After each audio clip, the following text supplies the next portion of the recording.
cher ami, pour ces présentations.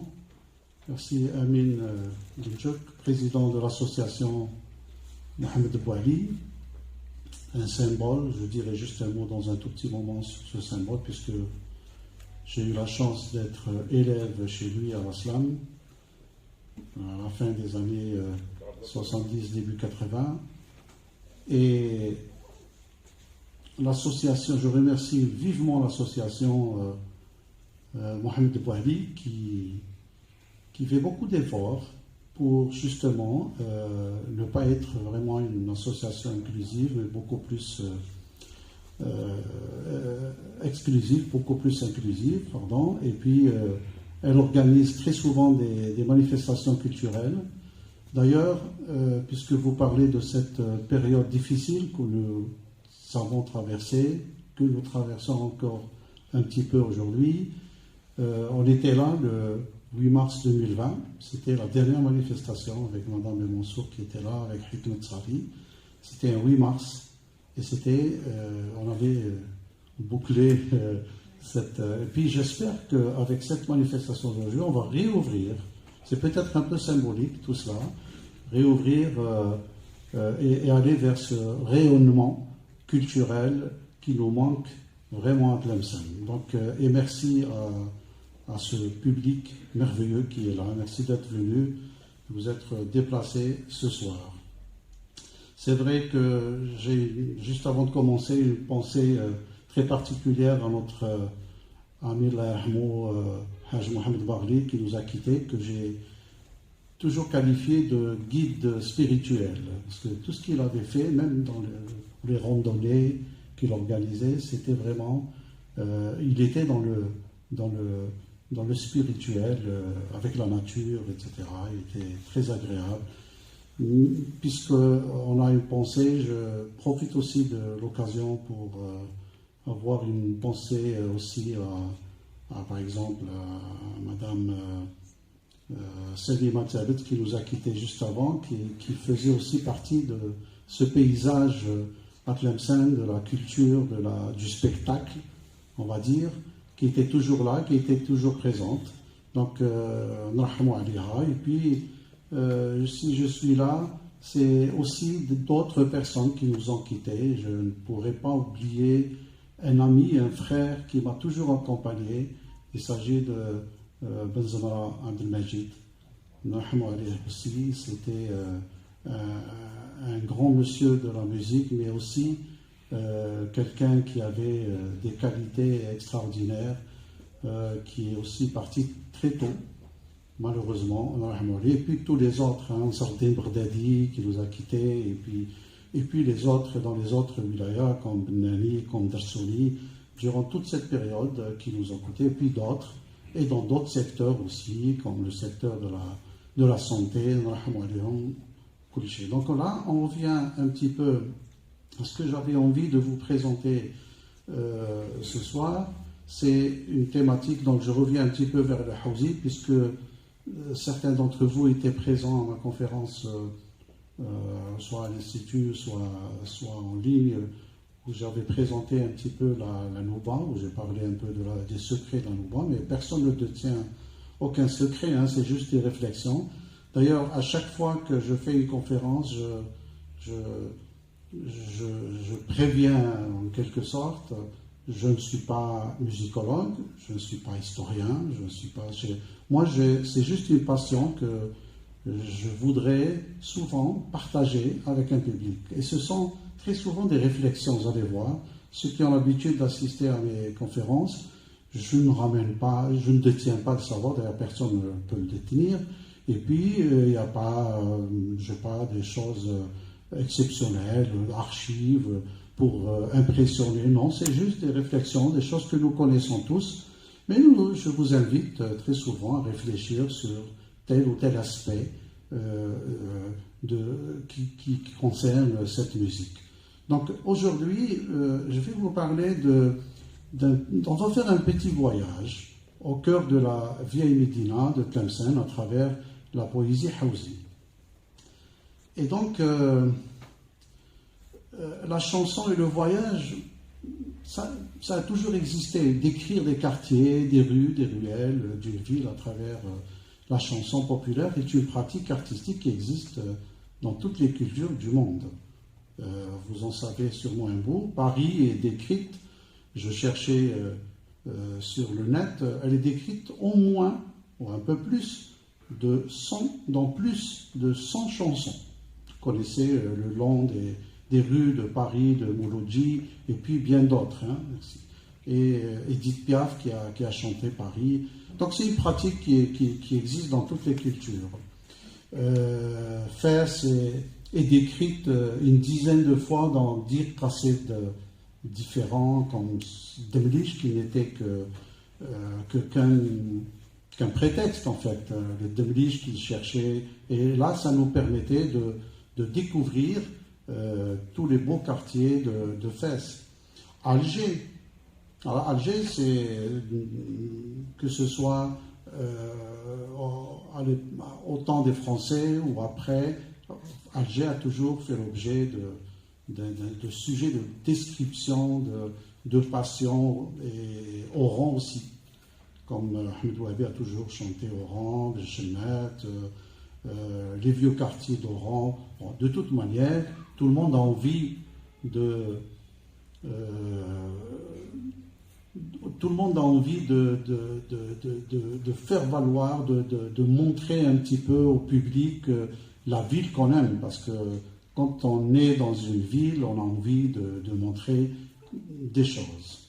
Alors, à ce propos, il faudrait, avant de parler de Hawzi, je le vois vraiment comme un phénomène qui est né au Maghreb. Donc on va le situer d'abord globalement, et on va zoomer un peu sur Tlemcen dans un tout petit moment, parce que il y a eu la poésie populaire est née au Maghreb. À partir du XVe siècle, il y a eu beaucoup de poètes appelés Melhoun au Maroc, ou même ici.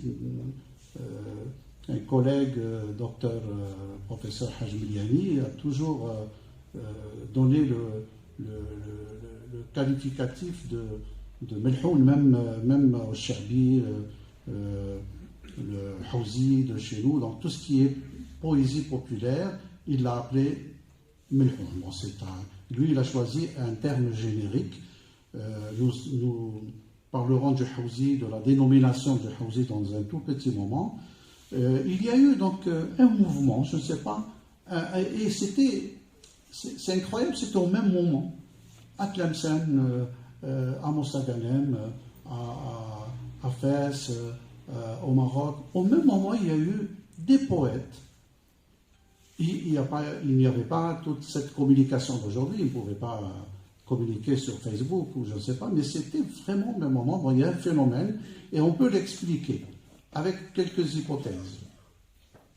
La poésie bédouine, comme Strab Ibrahim, comme un certain nombre, Ben Gennoun, un certain nombre de poètes aussi, au même moment. Et c'est un petit peu la même architecture, si vous voulez, de cette poésie, dont je ne suis pas spécialiste non plus. Hein, donc on est en train juste de faire de petits constats. La poésie religieuse, le Sidi El-Khadr Ben Khlouf, XVIe siècle, qui a marqué un petit peu cette poésie qui a touché la populace pour une première fois, parce que je vais faire la comparaison avec la Nouba, qui concernait peut-être le palais royal, etc. Ensuite, le Hawzi à Tlemcen, on va parler de ça maintenant. Et le Hawzi à Tlemcen, vous savez, ce n'est pas un hasard. Ce que j'ai envie de vous dire, c'est que si le Hawzi a choisi Tlemcen, ou est-ce que c'est Tlemcen qui a choisi le Hawzi, ce n'est pas un hasard. Tlemcen, que j'ai toujours appelé terre d'accueil, ce n'est pas un hasard si Tlemcen, cette vieille cité, fut l'habitacle de ce legs ô combien chargé d'histoire. La cité fut le carrefour d'une civilisation sans égard. Et là, je reprends juste une citation que j'avais donnée dans l'autre conférence, celle de Mahmoud Bouaïd, parce que c'est une citation que j'ai adorée parce qu'elle résume un petit peu ces lieux d'écriture. Excusez-moi, Madame Mansour, de reprendre cette expression, mais c'est vraiment un lieu d'écriture qui est très ancien et qui a imprégné des poètes, des auteurs, des écrivains plus tard, etc. Donc ce n'est pas un hasard, Tlemcen. Et Mahmoud Bouayed, que vous connaissez, hein, qui a été directeur de la Bibliothèque nationale, qui a été conseiller plus tard de la présidence. Regardez, et dans la préface de Ben Ali Hassan, regardez ce qu'il dit.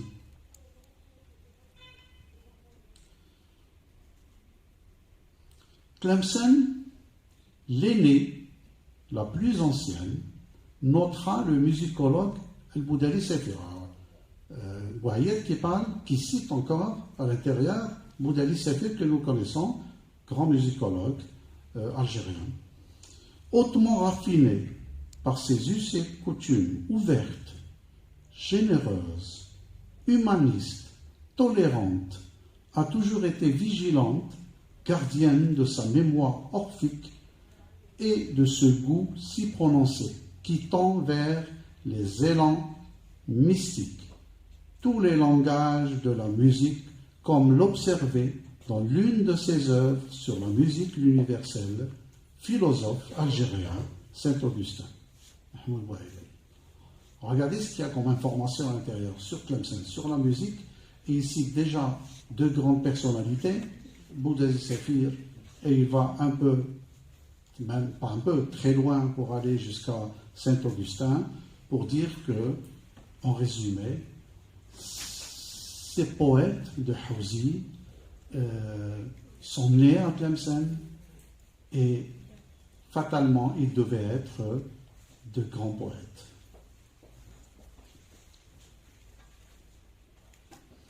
Bien sûr, au pied de l'acropole de Sidi Boumediene, dans le dédale capricieux de ces ruelles et de ces derbes, à l'intérieur de ces fraîches maisons, aux portes basses, la vie continue presque autant qu'autrefois.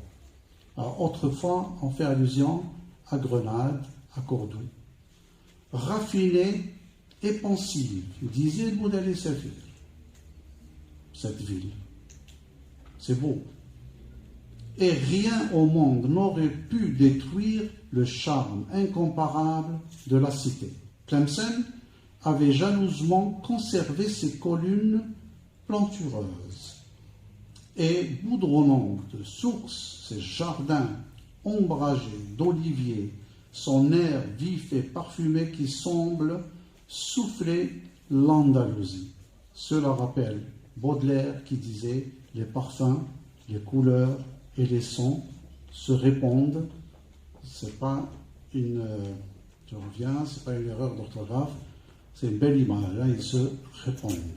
C'est pas répondre. Alors, au moment où les Tlemceniens sont arrivés à s'approprier la Nouba, andalouse, et les magnifiques poésies arabes riches en descriptions et en métaphores, après la Reconquista, donc définitivement après la Reconquista en 1492, un genre musical nouveau est né dans la cité, le Hawzi. C'est pas la peine que je revienne sur ce que j'avais dit dans les autres conférences, que cette musique andalouse Nouba n'est pas arrivée en 92, en 1492, c'était bien avant. C'est déjà la chute de Grenade en 1236, vraiment, vraiment bien avant, et cette musique qui est venue s'installer avec le déplacement des Courdouans qui sont venus s'installer à Tlemcen. On parle de 50 000 Courdouans qui sont venus s'installer à Tlemcen, qui ont ramené tout leur savoir-faire culinaire, costume, y compris la musique.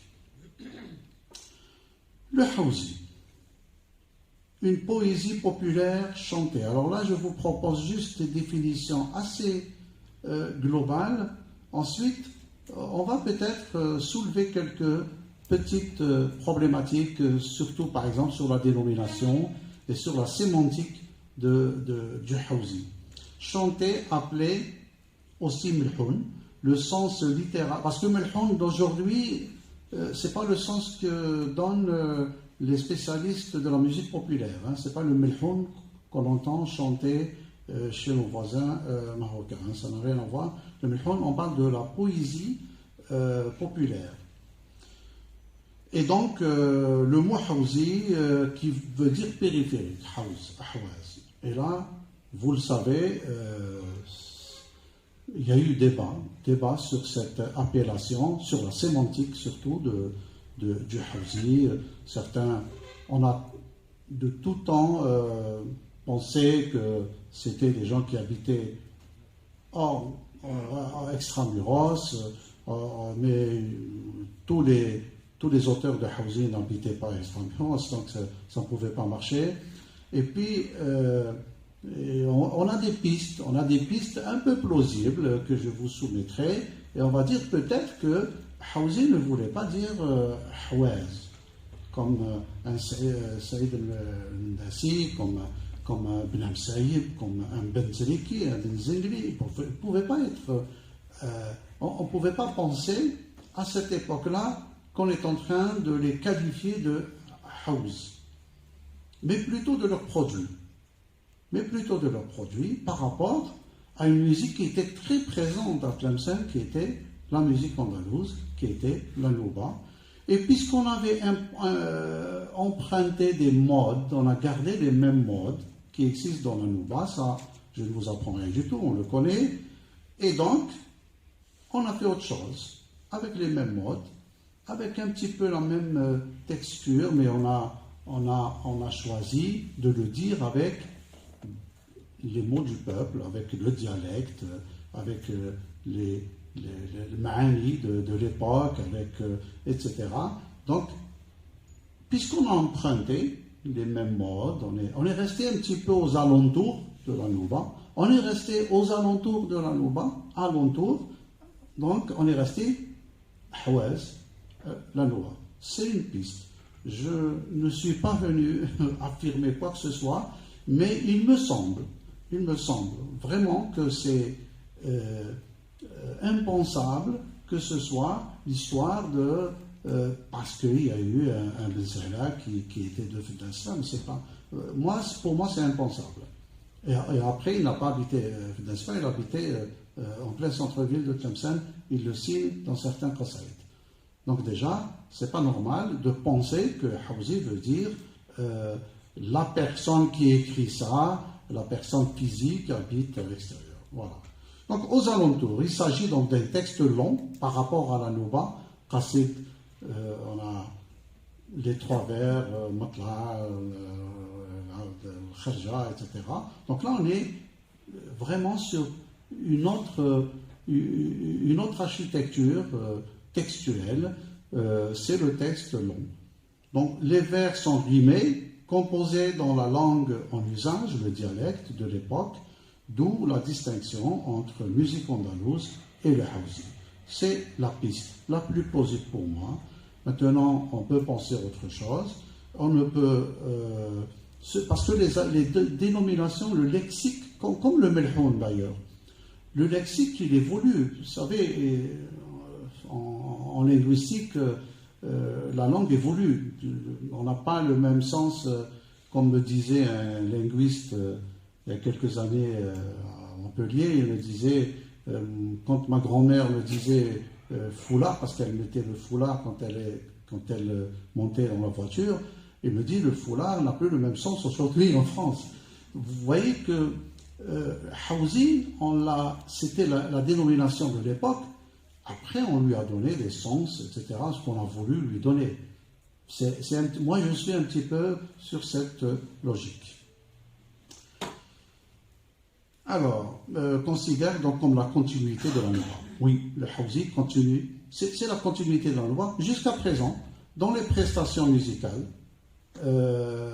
nous-mêmes sur scène, les associations, les chanteurs, quand il y a un grand concert, long concert, le Hawzi, on le met juste après, on le chante juste après la nouba. Donc on est vraiment dans la même logique, dans la logique du temps, Et puis, même maintenant, on chante le Hawzi après la Nouba.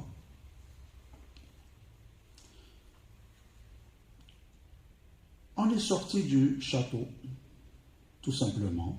Les poètes du Hawzi menaient tous une existence ordinaire et exerçaient souvent le métier de tisserand.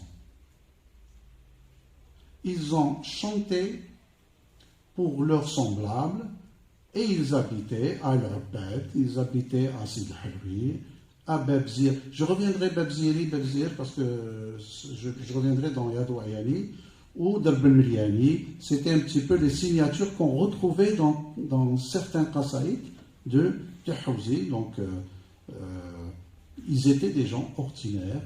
Il y avait, de toute façon, à cette époque-là, il n'y avait plus de château, en fait.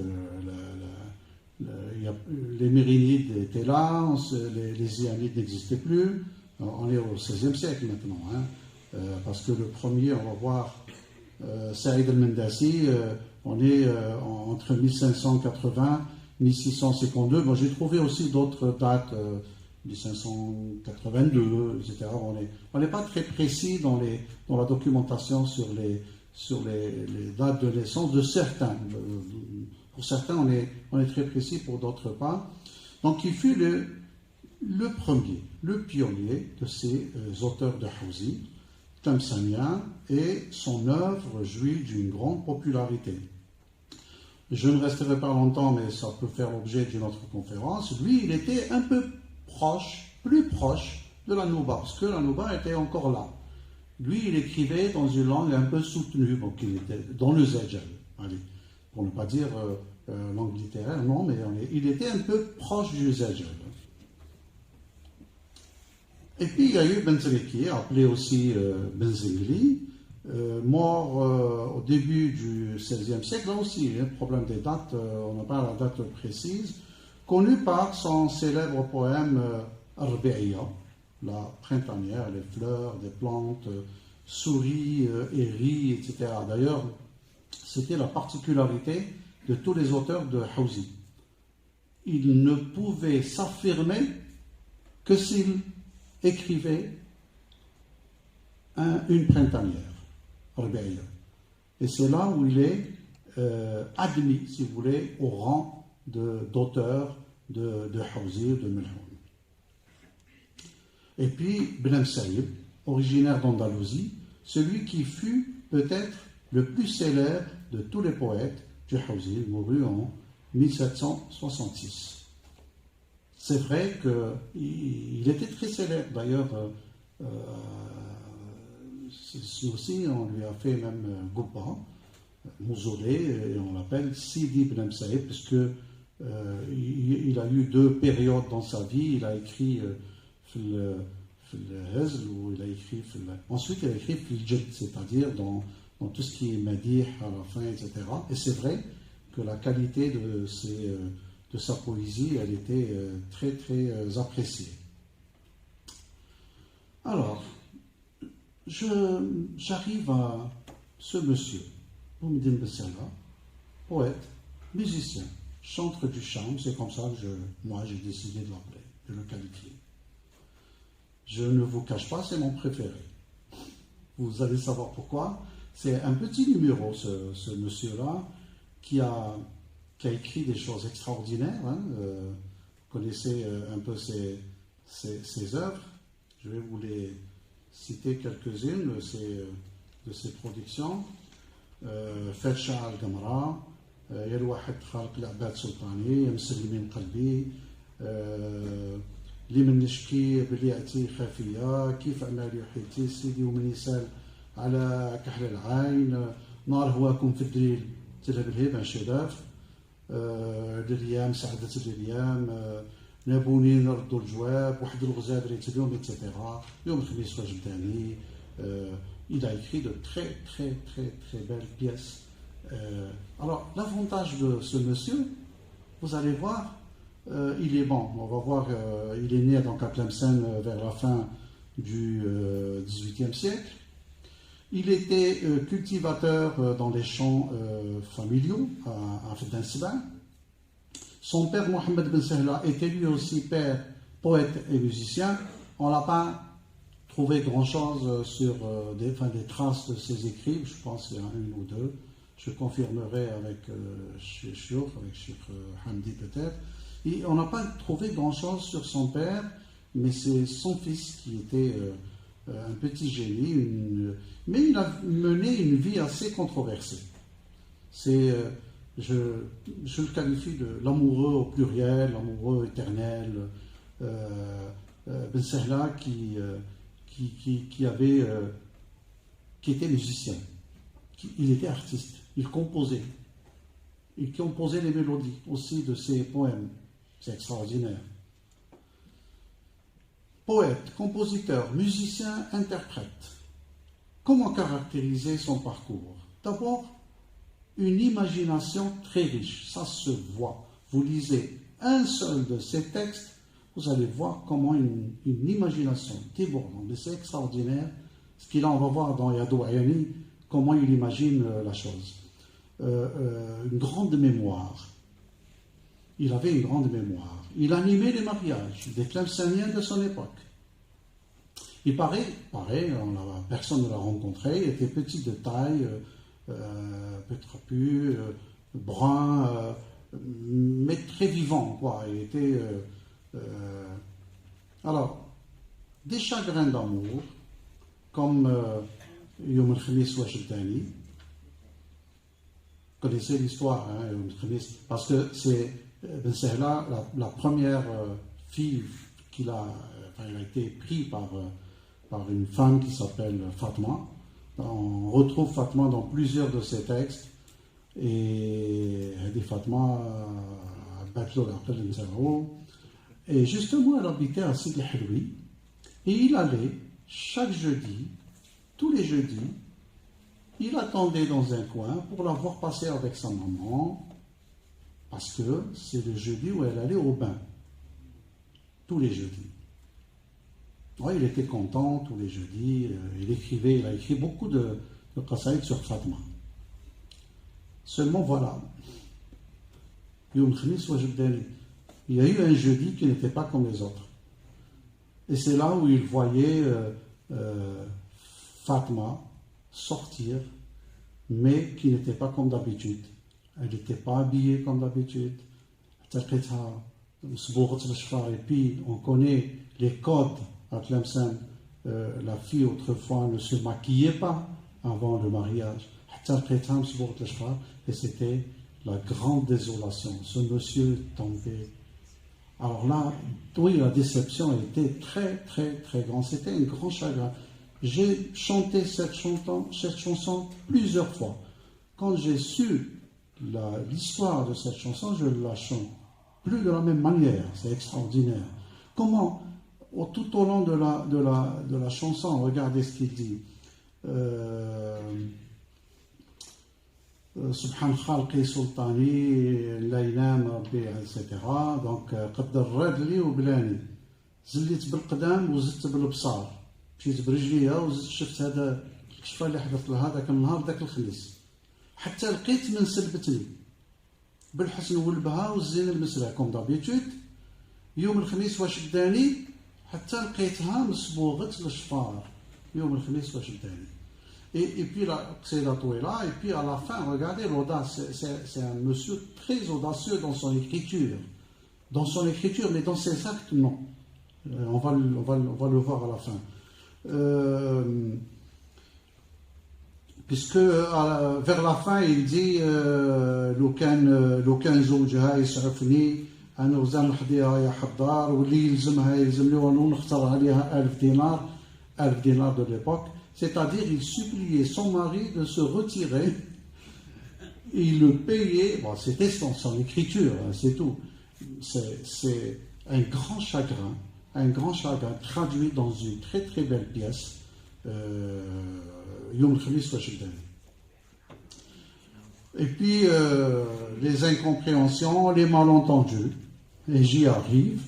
Les malentendus, les incompréhensions, c'est un grand artiste. Et puis arrive cette Yadou Ayani. c'est une œuvre. Je vais vous la proposer avec une petite traduction. Vous allez voir, quand il m'arrive souvent de traduire les Nouba en français, quelques passages, parce que c'est surtout quand je le faisais ces conférences ailleurs, on découvre des choses qu'on ne voit pas quand on les lit en arabe. C'est incroyable. Alors maintenant,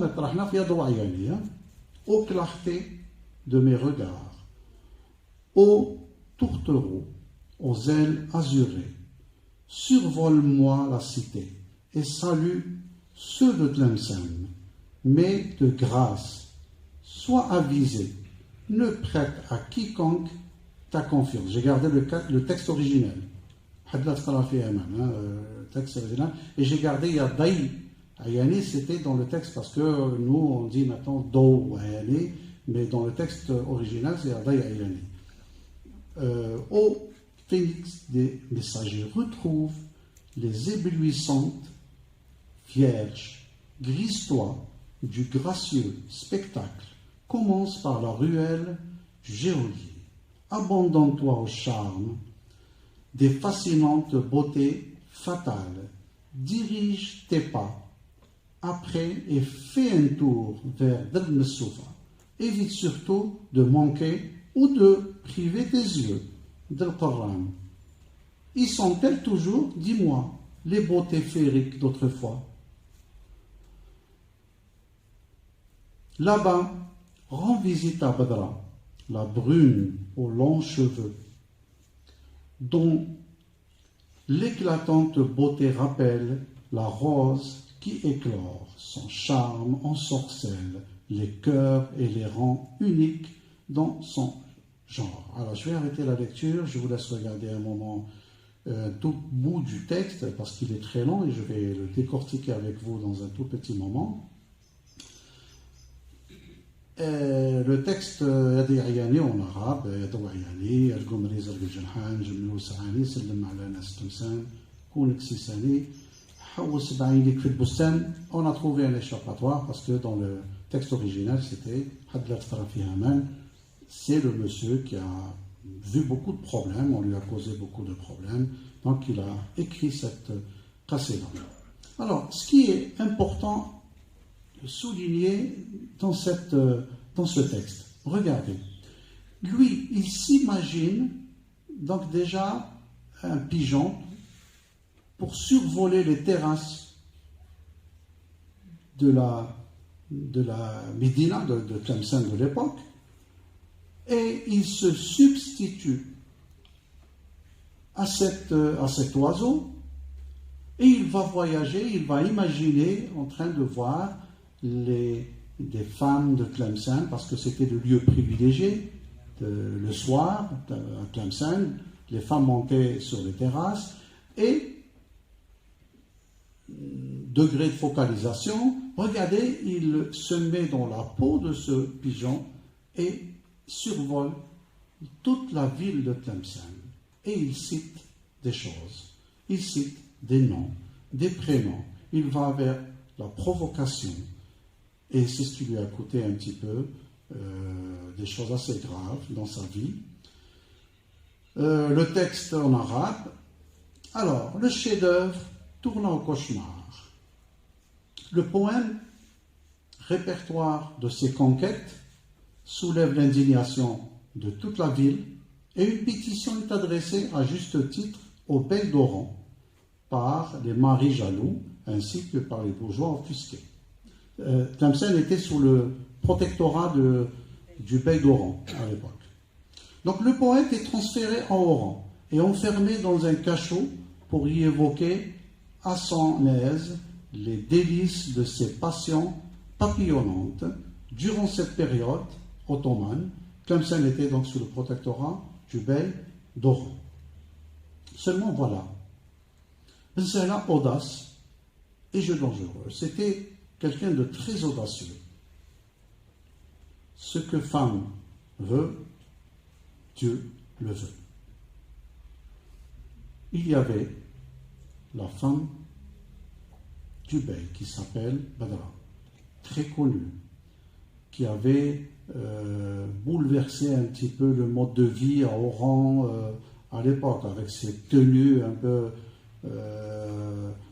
différentes des coutumes de l'époque. La Badra d'Oran, et puis audacieuse, elle montait à cheval, etc. Alors, Bensahla, elle va intervenir auprès du... bon, il y a eu des gens de Tlemcen qui sont partis à Oran, et puis elle va intervenir auprès du bey d'Oran, et Bensahla est alors libéré. Il composa 2 poèmes sur Badra, qu'il décrit comme la blonde aux yeux noirs rêveurs. Parce qu'il y a eu 2 Badra dans ces textes, Badra du Coran, et puis il y a eu 2 textes sur Badra, la femme du roi. Si la chose est cocasse, le jeu est dangereux, disait Boudali Sabir à ce sujet-là, parce qu'il a osé, elle a fait sortir de prison, elle a osé lui écrire 2 très beaux poèmes sur Badra. Alors, Yadwayani, je ne sais pas si le qualifiant correspond ou pas, je l'ai appelé une chanson en quarantaine. Vous verrez les doubles sens après. Cette chanson, alors, je tombe sur ces aspects-là de manière vraiment accidentelle. C'est une chanson composée de 40 strophes. Bon, vous savez que le Hawzi, c'est strophique, c'est des vers, c'est la poésie strophique. Reconstitution du tissu urbain de Tlemcen d'antan, ce qu'on appelle maintenant la vieille Médina, 40 quartiers et delpes sont cités par l'auteur. Est-ce un hasard? 40 strophes, 40 quartiers cités. Le prénom d'une vingtaine de jeunes dames tlemceniennes est cité de manière explicite, alors que 20 autres prénoms sont cités de manière suggérée, des prénoms suggérés, etc. Ce qu'il avait peut-être peur, c'était des femmes appartenant, enfin des femmes à des notables de la ville ou des responsables, etc. Et qui fait le compte de 40. Regardez, est-ce qu'il a pensé cette architecture? Sûrement. Il ne peut pas mettre 40 strophes, 40 quartiers dans Yadwayani. Ça fait un petit peu...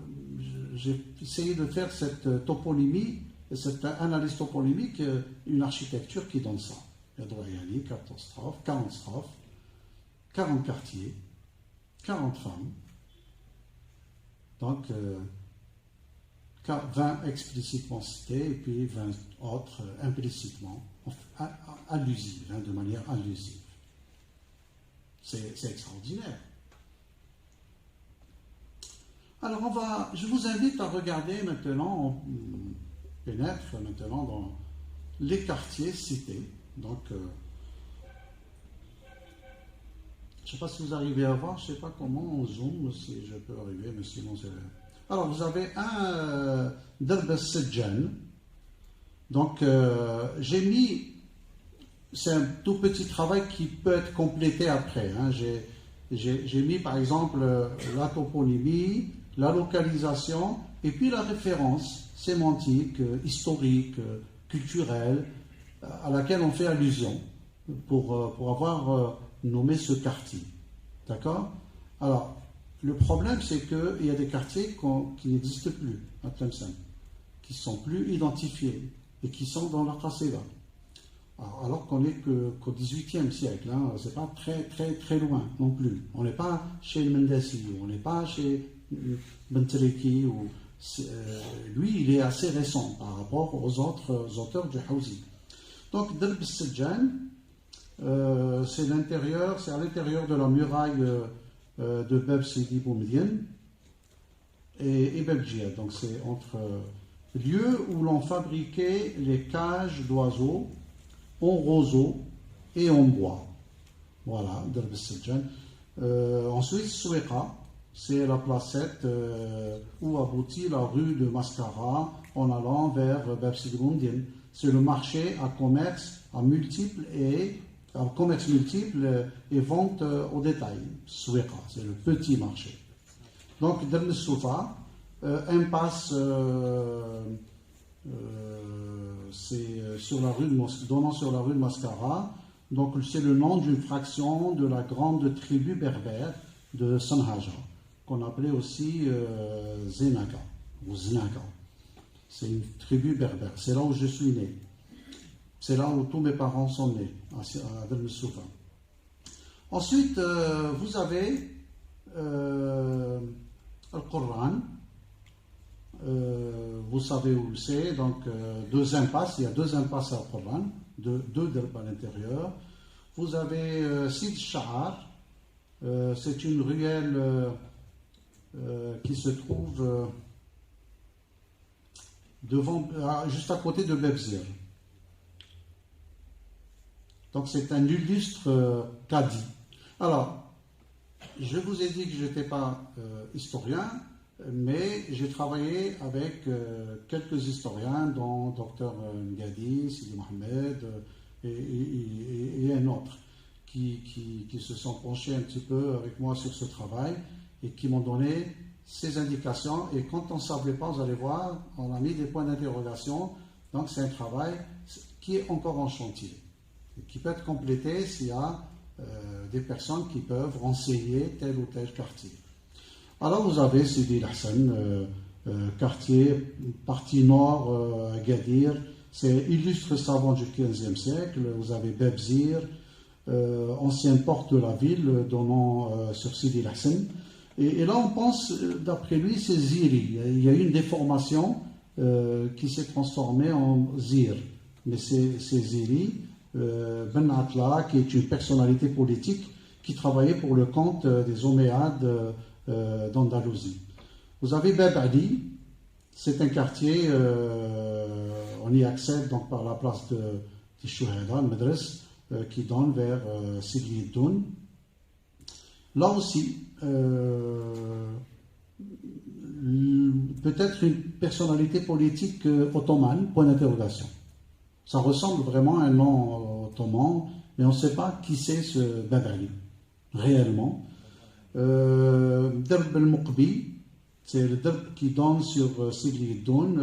C'est un derb commerçant, commençant par une skrifa, hein, donc il y a une voûte, référence inconnue, donc on ne sait pas.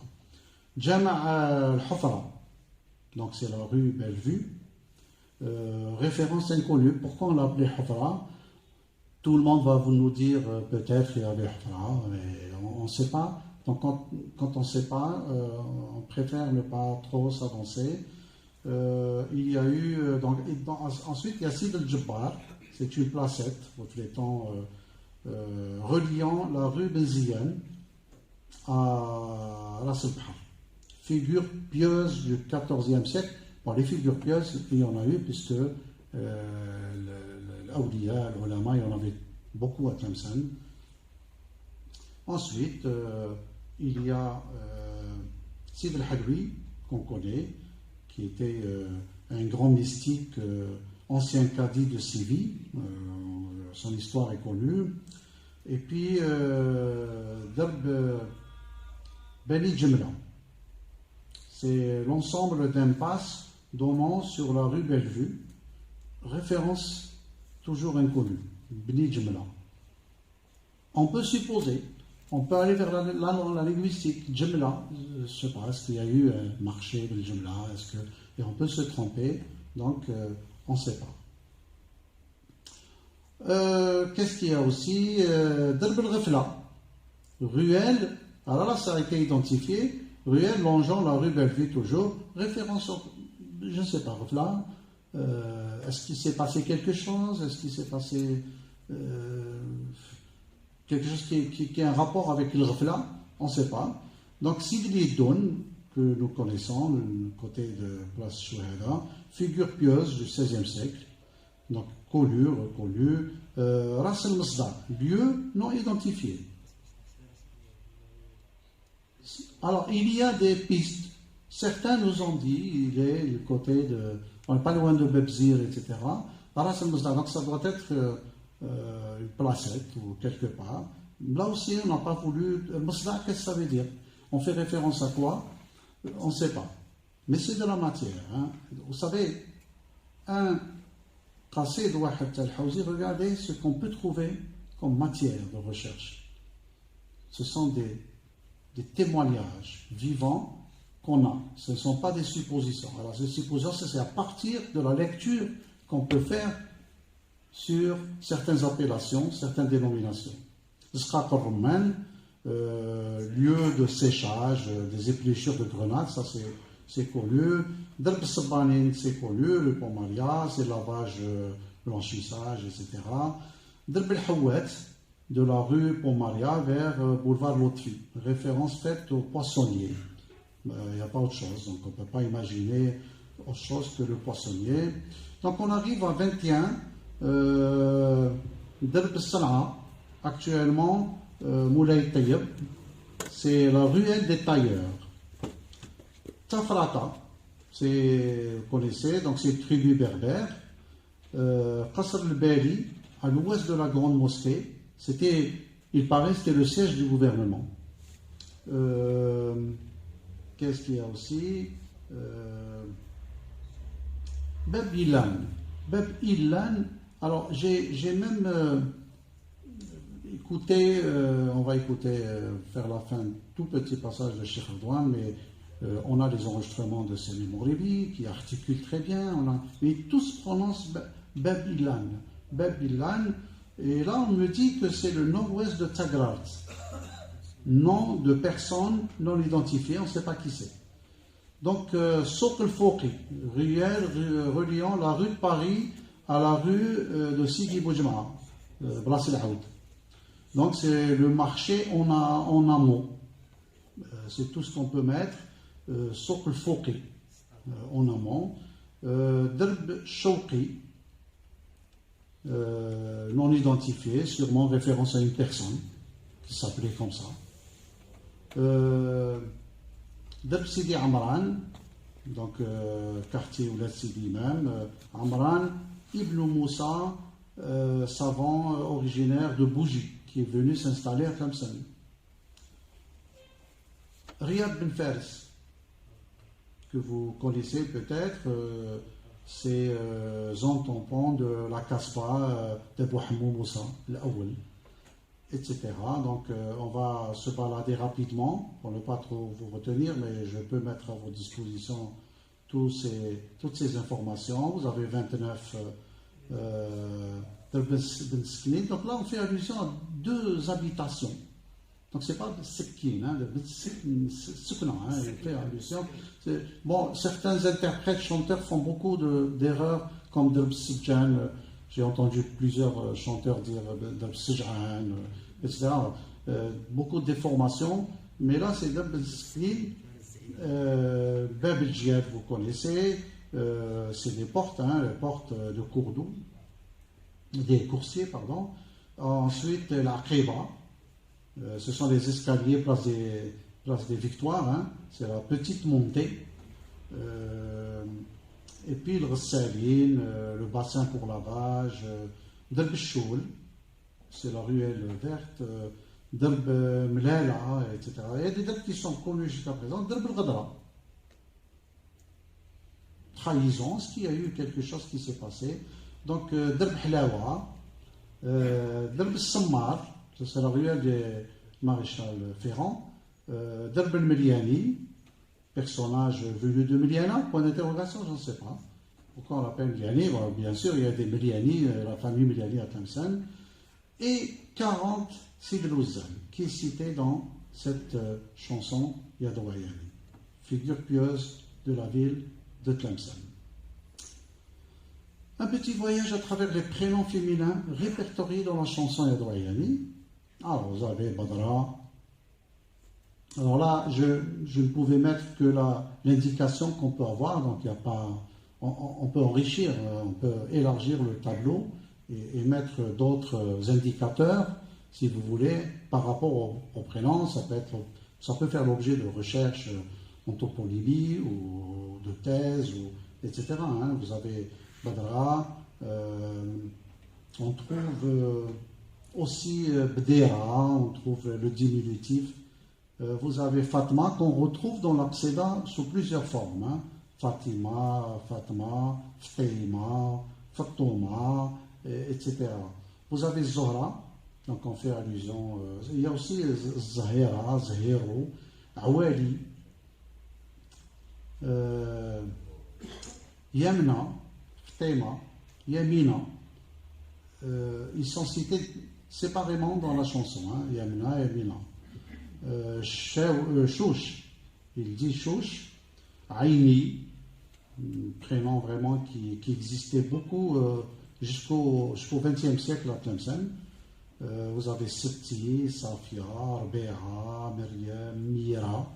Mira, on a pensé, moi j'ai discuté avec certaines personnes, c'est là la cite dans les quartiers juifs peut-être de Tlemcen. On appelait beaucoup Mira, les femmes juives à l'époque à Tlemcen. On arrive à 14, donc 15. Donc il y a Temmoum, il y a Temmoum, prénom totalement disparu. Vous avez Hassan. On fait allusion bien sûr à l'oiseau, mais il y avait des prénoms féminins, Hassan, Tamou, Zahra, Boukhana. Alors Boukhana, on a hésité, mais en fait, il y avait des prénoms autrefois de femmes, Boukhana. Et ben voilà, la chanson, comme toutes les formes d'expression artistique, demeure le moyen le plus agréable qui permet à tout le monde de voyager à travers le temps et l'espace. Mais pas seulement, la chanson Hawzi est le seul repère qui nous reste.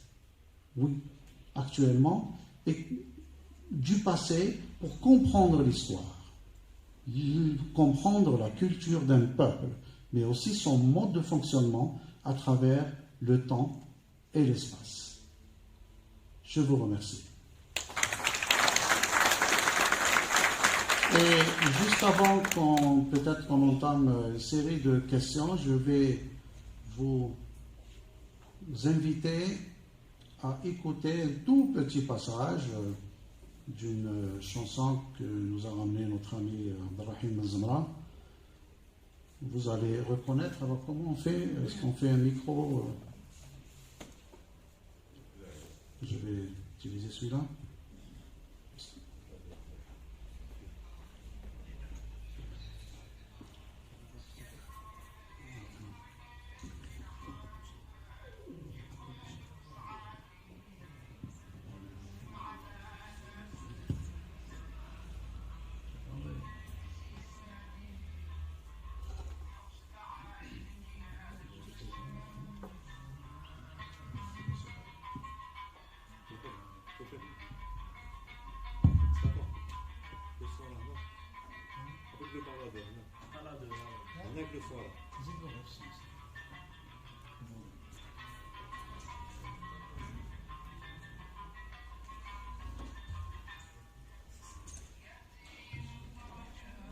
Vous avez reconnu Cheikh Ardouane qui chante majestueusement la doyenne.